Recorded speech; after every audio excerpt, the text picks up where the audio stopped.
Welcome to the INFOWARS Nightly News. It is Monday, April 14th, 2014, and I'm Leanne McAdoo. Here's tonight's top stories. Tonight. The West has never been won!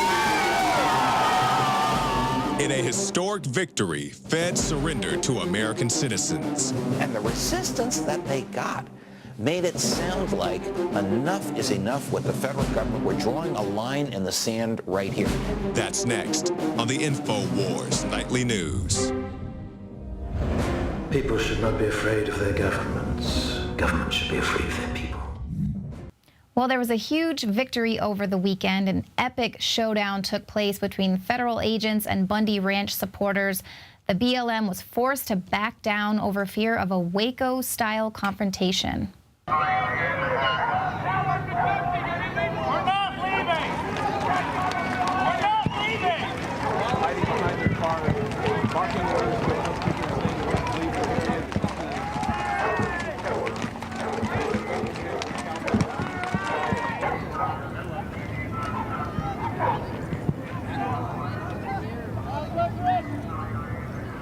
We're not leaving! I'm unarmed! You're gonna have to arrest us all or shoot us all! The crowd is now moving forward toward the barrier. The police have been telling everybody they are going to shoot if we don't move back. People are moving forward with their hands in the air, holding flags with both hands in the air. It's a mixture of people on foot, as you can see, people on foot and cowboys.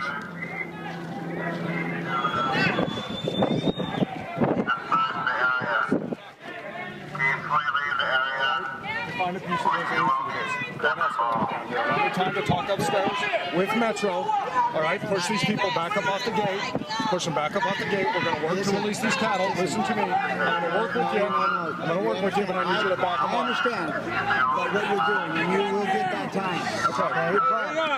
We're not playing. I know, I get that. Can we push them back up off the gate for right now? Let me work with you and you. I'll allow you two to come in with me. You come with me. You're not getting arrested.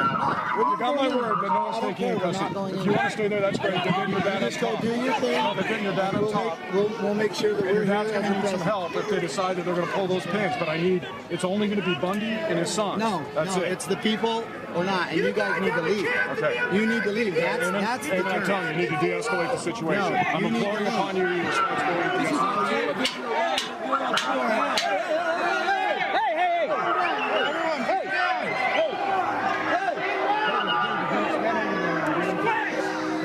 Listen. Hey, listen. You are on Nevada State property. Okay, And it's time.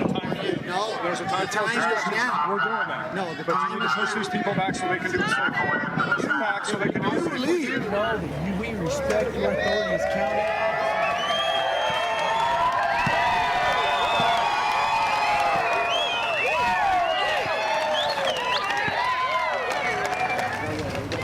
The West has never been won!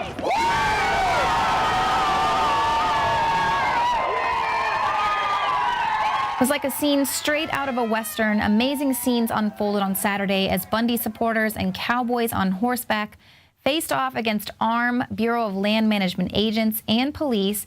They were demanding that hundreds of cattle seized by the BLM over a grazing rights dispute be released from a nearby corral. Now, feds and law enforcement at one point were threatening to shoot protesters dead, but Bundy's supporters fearlessly held their ground and then began advancing on the corral. Hundreds of cattle were eventually released, and BLM agents left the scene, which was a remarkable victory for property rights activists against big government. That the BLM is going to cease this operation.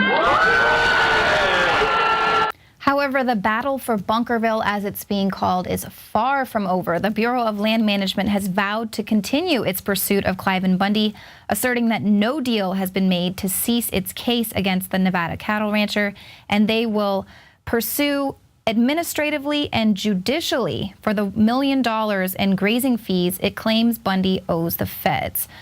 So even though we know this isn't the end of the battle for Bunkerville, it was a very powerful moment in the modern American liberty movement. Bundy and his family were able to stand up against the federal government and stand their ground, protect their life and their property because of the Second Amendment. And now we know that that's why it is written exactly the way it is written, unfolding right before our eyes in real life. But what is Senator Harry Reid, who's embroiled in this whole thing, even though he's remained a little mum over the last few weeks, what does he have to say about this? Is there anything you would like to say about what's going on down south with Clive Bundy and the BLM? Well, it's not over.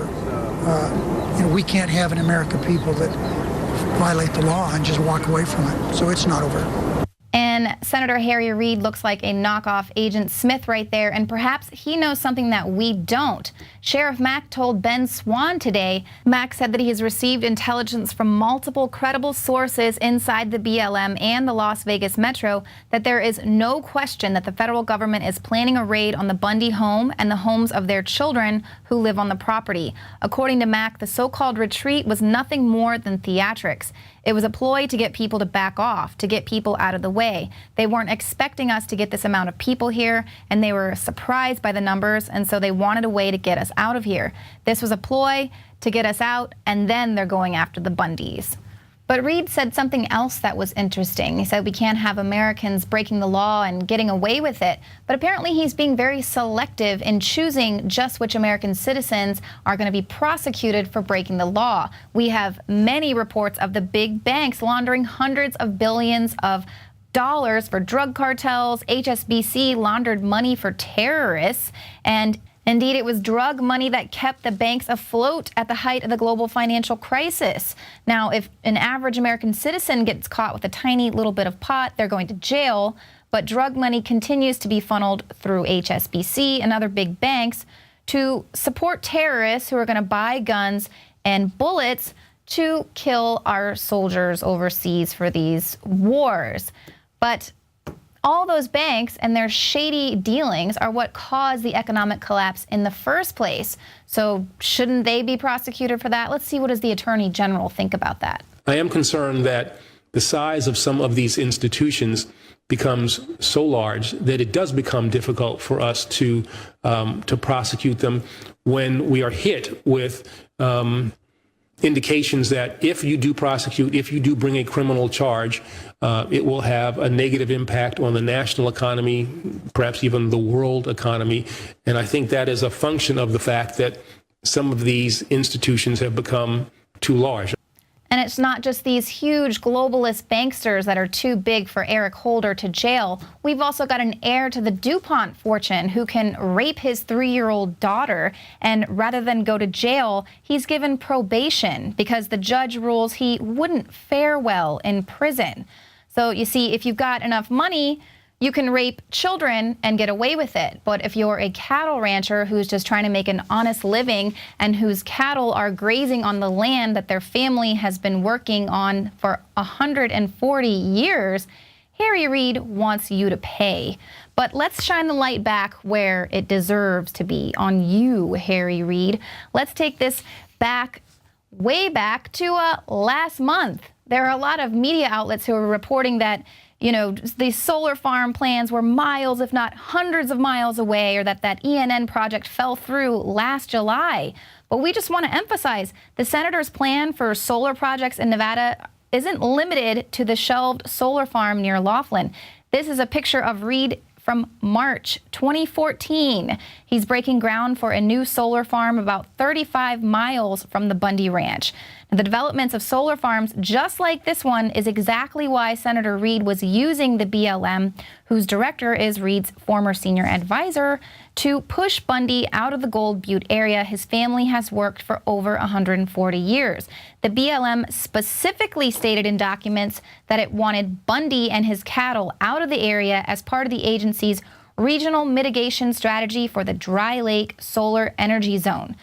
Now, the BLM announced in a March 14th press release that current action building on the Western Solar Energy Plan it's a plan to expand domestic energy production and spur development of solar energy on public lands in 6 Western states, Arizona, California, Colorado, Nevada, New Mexico, and Utah. So if you aren't one of those cattle ranchers in Nevada, it might be coming to a state near you soon.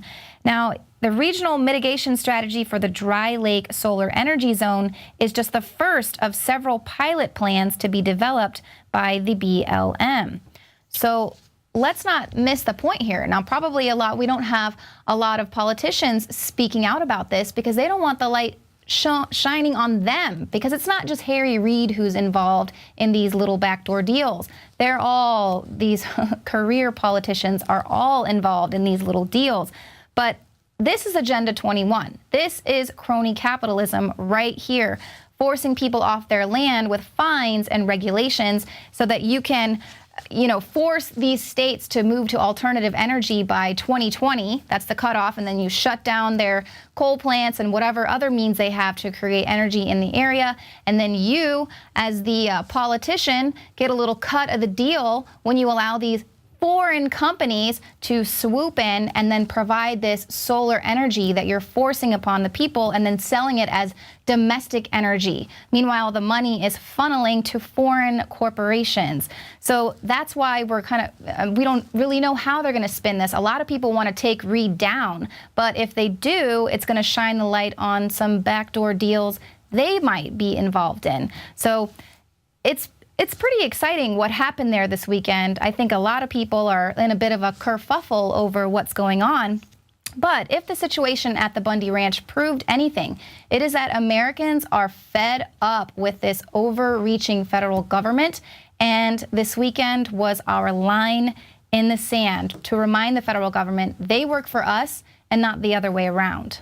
The resistance that they got made it sound like enough is enough with the federal government. We're drawing a line in the sand right here. And it drew people from all around the country who basically said to the feds, quit your heavy-handed theft of property and act like you're a normal litigant and not God Almighty. That was Judge Andrew Napolitano appearing on Fox News to denounce the federal government's operation against Cliven Bundy. Napolitano said the feds were forced to back down because they had suffered a PR nightmare, pointing out that Bundy lost his case in a federal court, but that the case should have been tried in a state court. And that's what Bundy's been saying this entire time. It's a states' rights issue. How are you going to have a federal court case where it's the feds versus a private citizen? So that doesn't even make sense. And Napolitano also said that instead of filing a lien on Bundy's property, which is what the government should have done, what they're authorized to do, what they would have done in any other case, instead they wanted this huge show of force. They swooped in with assault rifles, aimed and ready, and stole this guy's property. Napolitano said they stole his cattle, and they didn't have the right to do that. That's theft. And they should have been arrested by state officials. But we already saw how the sheriff there was responding to the federal government and how they were overreaching in his state. And Napolitano also scoffed at the ridiculous First Amendment area, which was promptly torn down, saying it was miles away from where all the action was taken, and it was a utterly repellent zone, the federal government emasculating the First Amendment rights of the protesters. So a lot of people are likening what happened over the weekend as the American Spring, definitely a huge moment for the modern American liberty movement. And we will just have to see the Fed's next move. Hopefully it's not going to be a world-shaking event, but that's what a lot of people are predicting is going to be happening over the next year or so due to this blood moon and the upcoming tetrad, which isn't really that uncommon, but it just hasn't happened in a while, and it does happen to fall on a lot of auspicious Jewish holidays. So this upcoming blood moon tetrad, it's going to begin tonight. And if the events of the last weekend were any indication of just what kind of an effect this is going to have, we may be seeing some more explosive events in the future. Now, the moon will turn blood red tonight at 1 a.m. on the East Coast, peaking at 3 a.m., and a more comfortable viewing time for those of you on the West Coast. It'll start at about 10 p.m. this evening. Now, coming up, David Knight is going to be speaking with Jerome Corsi. This will be an excerpt from him. He was fresh back from Nevada today hosting the Alex Jones radio show, and he spoke with Jerome Corsi about the foreign development aspect of the land grab in Nevada. So that's coming up.